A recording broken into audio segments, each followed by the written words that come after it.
warahmatullahi wabarakatuh. Perkenalkan, nama saya Mustika dari kelas BPKB angkatan 2019 dengan NIM 1909041031. Di sini saya akan mempresentasikan tugas kecerdasan buatan, yaitu mengenai materinya mengenai sistem pakar atau expert system.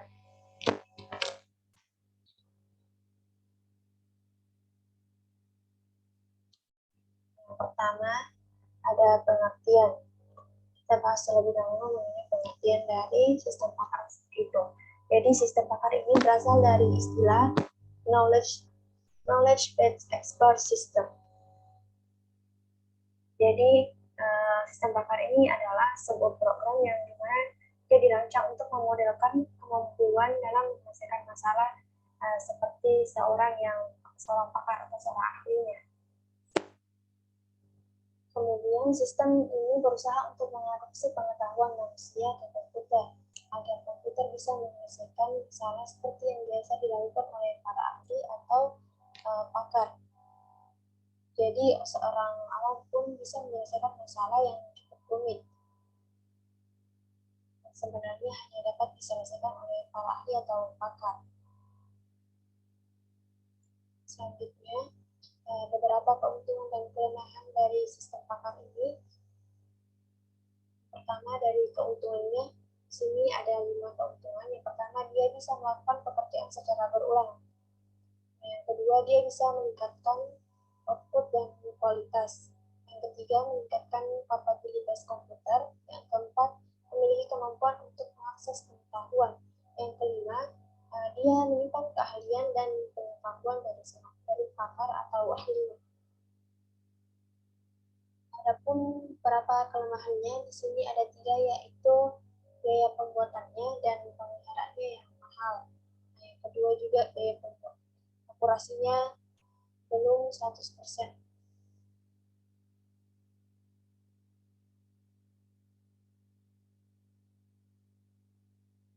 Kemudian pengertian sistem pakar, sistem pakar, konsep dasar dari sistem pakar, analisis SWOT, rangkuman dan tindakan. Di sini ada konsep dasar dan fungsi sistem pakar. Jadi menurut Efrain Turban, konsep dasar dari sistem pakar itu mengandung 5, yaitu ahli, keahlian, pengalihan keahlian, inferensi, aturan dan kemampuan menjelaskan. Di sini terdapat gambarnya.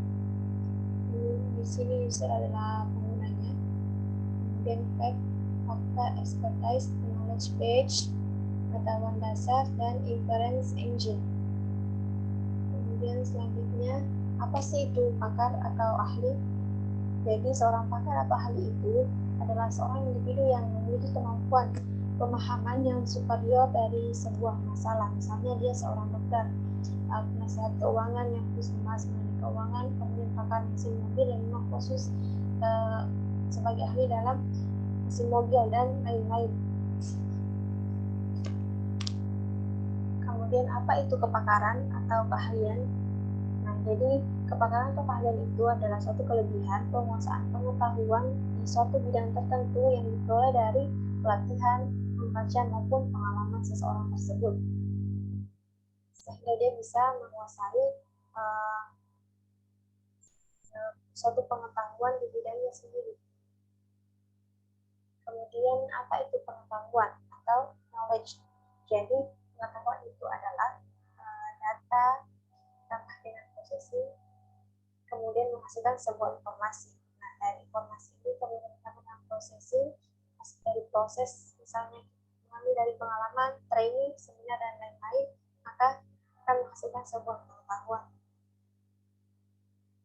Kemudian pemindahan kepakaran. Nah, pemindahan kepakaran ini tujuan dari sistem pakar ini adalah untuk mentransfer kepakaran yang dimiliki seorang pakar ke dalam komputer dan kemudian kepada orang lain yang belum ahli atau expert. Nah, kemudian aktivitas yang dilakukan untuk memindahkan kepakaran itu sendiri ada knowledge acquisition dari pakar atau sumber lainnya, kemudian knowledge representation dalam komputer, kemudian selanjutnya knowledge inferencing dan knowledge transferring. Nah, inferensi sendiri itu artinya adalah salah satu fitur yang harus dimiliki oleh seorang sistem pakar adalah kemampuan menalar. Jika keahliannya sudah tersimpan sebagai basis pengetahuan dan sudah tersedia program yang mampu mengakses data, maka komputer harus diprogram untuk membuat inferensi. Jadi proses inferensi ini dikemas dalam bentuk inference engine. Selanjutnya, aturan dan kemampuan menjelaskan. Jadi, sebagian besar itu sistem pakar dibuat dengan bentuk rule-based system, memiliki sebuah aturan, di mana pengetahuan disimpan dalam bentuk aturan-aturan dan biasanya berbentuk if then, maksudnya jika maka. Kemudian, fitur lainnya dari sistem pakar adalah kemampuan untuk merekomendasi. Jadi, kemampuan ini yang membedakan sistem pakar dengan sistem konvensional atau sistem yang pada umumnya sistem biasanya.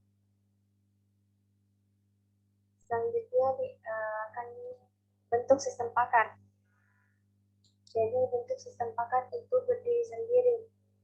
Sistem pakar yang berupa software yang berdiri sendiri. Kemudian yang kedua, tergabung. Sistem pakar ini merupakan bagian program yang terkandung dalam satu algoritma yang tergabung. Kemudian dia menghubungkan ke software lain, yaitu sistem pakar yang menghubungkan ke suatu paket program tertentu, misalnya database system, DBMS. Kemudian sistem mengerti, maksudnya itu sistem pakar yang merupakan bagian dari komputer khusus yang dihubungkan dengan fungsi tertentu, misalnya untuk menganalisis radar. Selanjutnya ada struktur sistem pakar. Jadi sistem pakar itu terdiri dari dua bagian pokok. Pertama, lingkungan pengembangan dan lingkungan konsultasi. Lingkungan pengembangan itu sendiri adalah yang dipergunakan sebagai pembangunan sistem pakar, baik dari segi pembangunan komponennya maupun basis pengetahuannya. Sedangkan untuk lingkungan konsultasi, dia dipergunakan oleh seseorang yang bukan ahli untuk berkonsultasi mengenai masalah. Sini terdapat gambarnya. Lingkungan konsultasi pengguna akan pengguna aksi yang menjadi keputusan. Kemudian tentang kejadian khusus fasilitas penjelasannya.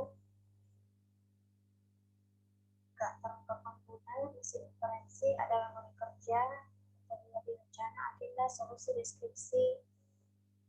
Kemudian untuk lingkungan pengembang, sini basis pengetahuannya, rekayasa pengetahuan, kemudian pengetahuan, apakah banyak pengetahuan. Tapi bisa dipelajari pada nomor ini. Kemudian selanjutnya ada komponen-komponen sistem pakar. Nah, komponen-komponen sistem pakar ini yaitu subsistem penataan pengetahuan, di mana bagian ini digunakan untuk memasukkan pengetahuan, mengkonstruksi atau memperluas pengetahuan dalam basis pengetahuan. Kedua, yang basis pengetahuan, berisi pengetahuan yang dibutuhkan untuk memahami, memformulasi, dan memecahkan masalah. Basis pengetahuan ini tersusun atas dua elemen dasar, fakta dan aturan. Ketiga, mesin inferensi atau inference engine, merupakan otak dari sistem pakar. Juga dikenal sebagai penerjemah atau masuk aturan, word interpreter. Komponen ini yaitu ada berupa program komputer, di mana dia menyediakan suatu metodologi untuk memikirkan reasoning dan memformulasi kesimpulan.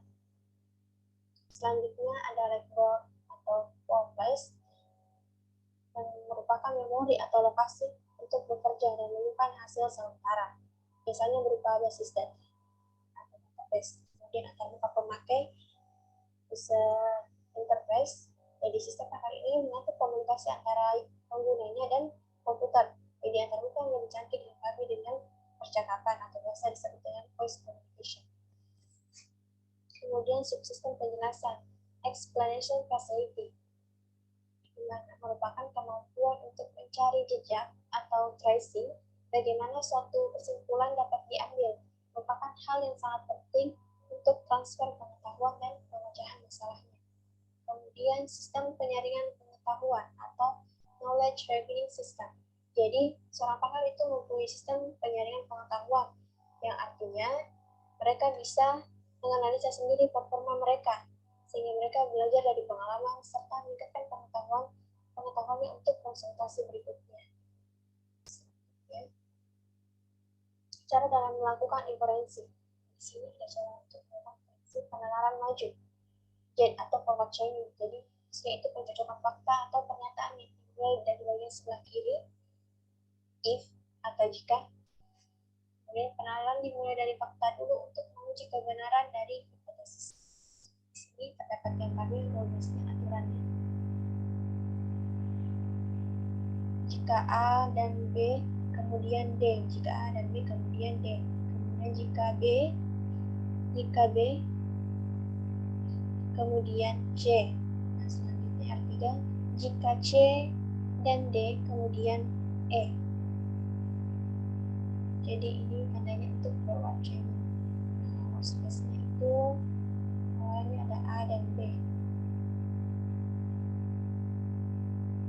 Kemudian selanjutnya pengenalan mundur atau backward chaining, mencocokkan fakta atau pernyataan yang dimulai dari sebelah kanan dan kemudian atau pengenalan dimulai dari hipotesis terlebih dahulu, dan untuk menguji kebenaran hipotesis tersebut dia harus dicari dulu fakta-fakta yang ada dalam basis pengetahuannya. Nah, di sini ada aturan rumusnya.